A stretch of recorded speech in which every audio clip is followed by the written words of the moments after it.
Maravilha, esse mês junino eu amo, cheio de cores, momento que a gente deve valorizar a nossa cultura nordestina, os nossos artistas, a nossa gastronomia. E olha, o mercado financeiro prevê crescimento econômico de 3,96% neste ano. O dado foi obtido por meio de projeções das instituições financeiras do país. No Brasil, de forma geral, o PIB, que é o Produto Interno Bruto, a soma das riquezas produzidas no Brasil, mas quais são as expectativas aqui em Sergipe, já que o estado foi o único que apresentou queda de 2,2% no PIB nos últimos 10 anos. Para falar sobre o assunto, eu recebo ao vivo o economista Rodrigo Rocha, que traz dados atualizados para a gente sobre essa boa expectativa a nível Brasil e também se há uma expectativa para 2021 em relação ao PIB sergipano. Bom dia, Rodrigo, bem-vindo ao Balanço Geral Amanhã. Bom dia, Tamires. Bom dia a todos que estão nos acompanhando. Acompanhar esse tipo de indicador é importante para a gente olhar o que é que pode acontecer na economia. O Banco Central ele faz essa estimativa para poder tomar decisões melhores. Quando a gente olha para o futuro, a gente quer saber se a inflação vai aumentar, se o desemprego vai aumentar ou diminuir.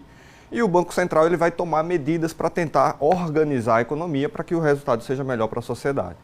Olhando para esse objetivo, vários especialistas são consultados para se pensar como é que vai acontecer, como é que os indicadores vão se desenvolver ao longo do tempo.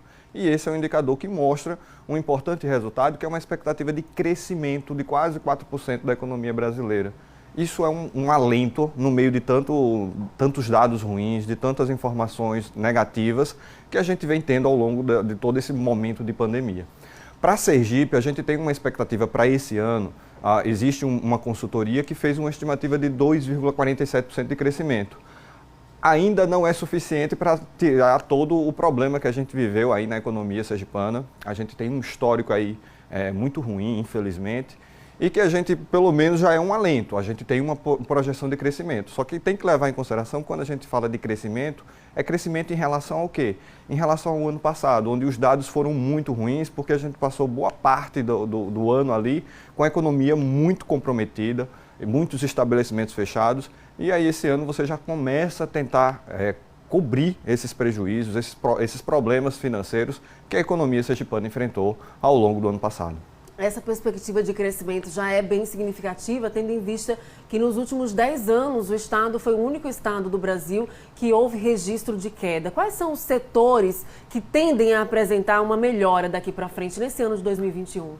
Olha, o que acontece? A gente tem que entender que essa queda ela tem alguns significados por trás. A gente realmente tem um estudo que mostra que houve uma tendência de queda de 2,40%, mais de 2%, né, de queda, 2,2%, mas que essa queda ela tem algumas justificativas.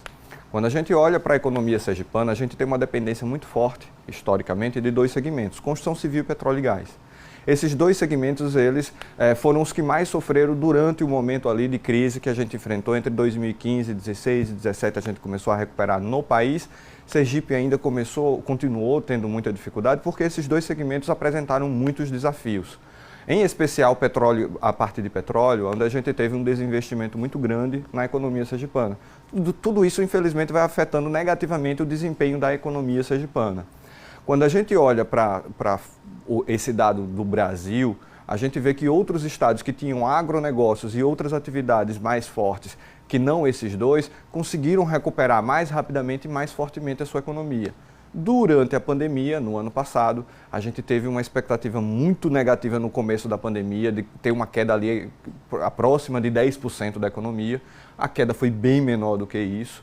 E aí a gente começa a ter, então, uma visão mais positiva, mais otimista com esse crescimento para esse ano. Muitos analistas pensavam que a expectativa para esse primeiro trimestre do ano seria negativa. A gente tem uma expectativa positiva, porque apesar de uma nova onda da pandemia, os negócios continuaram funcionando minimamente, alguns com certeza continuam muito prejudicados.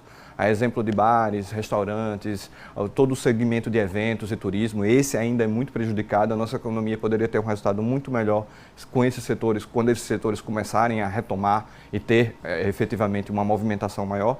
Mas tudo isso vai gerando um cenário onde a gente espera que ao longo de 2021 a gente recupere, né, a vacinação comece a avançar cada vez mais rapidamente e a gente consiga retomar o crescimento da economia de uma forma mais forte. Falando sobre essa perspectiva de crescimento, quais são os pilares da economia que vão garantir esse crescimento, segundo a expectativa que você apontou há pouco?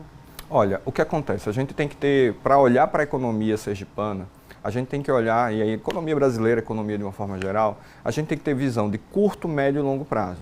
No curtíssimo prazo, a gente tem que tentar salvar as empresas que estão aí passando por tanta dificuldade. E aí, quando a gente fala de salvar as empresas, a gente está falando de salvar emprego, salvar a renda das famílias sergipanas. O que a gente precisa é ter linha de financiamento que seja realmente mais fácil o acesso, mais rápido, para que a partir desse tipo de ação a gente consiga salvar essas empresas e dentro das possibilidades, lógico que a questão da saúde é prioridade, dentro das possibilidades e retomando a atividade econômica na sua plenitude para que ela consiga gerar resultados melhores. Olhando para médio e longo prazo, a gente tem que olhar para a estrutura da economia sergipana como um todo. Existem projetos e programas, a exemplo do Sergipe 2050, que é capitaneado pelo governo do estado, mas que conta com a participação de todas as instituições que pensam no desenvolvimento do estado, que começam a olhar o que é que eu vou fazer para a economia sergipana ao longo dos próximos 20, 30 anos ter um desenvolvimento muito melhor do que infelizmente a gente teve, a exemplo dessa última década desse dado que mostra. E aí a gente começa a olhar o setor de gás, a gente tem a nova lei do gás, será que a gente consegue aproveitar melhor esse segmento? A gente olha para a construção civil, o que é que a gente tem em especial obras de infraestrutura, estradas, toda a parte de logística, portuária, para que a gente consiga fazer com que mais investimentos aconteçam no estado de Sergipe, gerando mais emprego e renda para a nossa população. E um ponto importantíssimo é a questão de tecnologia e inovação. A gente tem que ter mais investimentos em empresas de base tecnológica.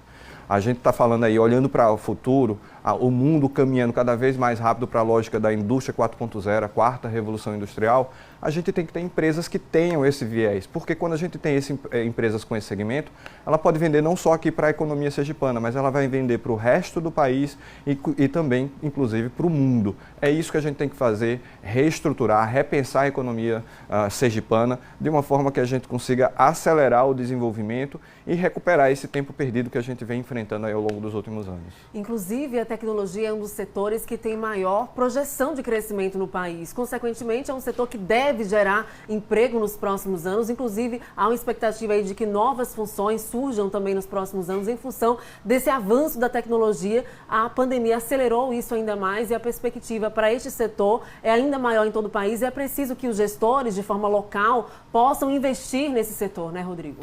Perfeito, a gente tem várias instituições aqui que pensam a questão da inovação, de estimular a inovação e que precisam entender cada vez mais fortemente como é que vai avançar ao longo do tempo. Por exemplo, a gente tem, no segmento de tecnologia e inovação, a gente tem muitos empregos que estão sendo ofertados e que não temos pessoas qualificadas para ocupar esses postos de trabalho. Ou seja, a gente tem que qualificar as pessoas para essa realidade. A gente tem que pegar a lógica das startups, que são as empresas de base tecnológica, e tentar identificar quais são os segmentos que Sergipe tem potencial para desenvolver e, com isso, aproveitar melhor o que a gente tem aí acontecendo dentro dessa lógica da quarta revolução industrial.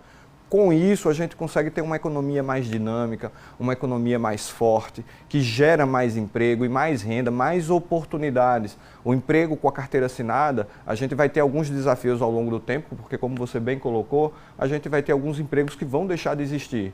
E aí as pessoas precisam se qualificar para esses novos postos de trabalho que vão surgir. É isso que tem que ser olhado, é isso que todos os planos de médio e longo prazo, olhando para médio e longo prazo, devem fazer, devem entender toda a dinâmica da economia, não só sergipana, mas da economia nacional e da economia mundial, para em cima disso inserir Sergipe dentro desse contexto e fazer com que a gente avance cada vez mais rápida para um desenvolvimento que seja realmente sustentável ao longo do tempo para toda a população sergipana. Verdade, criando políticas públicas, inclusive, de aperfeiçoamento de capacitação e mão de obra, para que esses empregos eles sejam ocupados por sergipanos. Isso é muito importante, essa capacitação da mão de obra sergipana. Muito obrigada, Rodrigo, pela presença aqui no Balanço Geral Manhã, pelas informações desse cenário atual econômico no país, trazendo as perspectivas positivas para Sergipe. Bom dia. Eu que agradeço o convite, sempre um prazer contribuir. Um ótimo dia para você e para todos que estão nos acompanhando.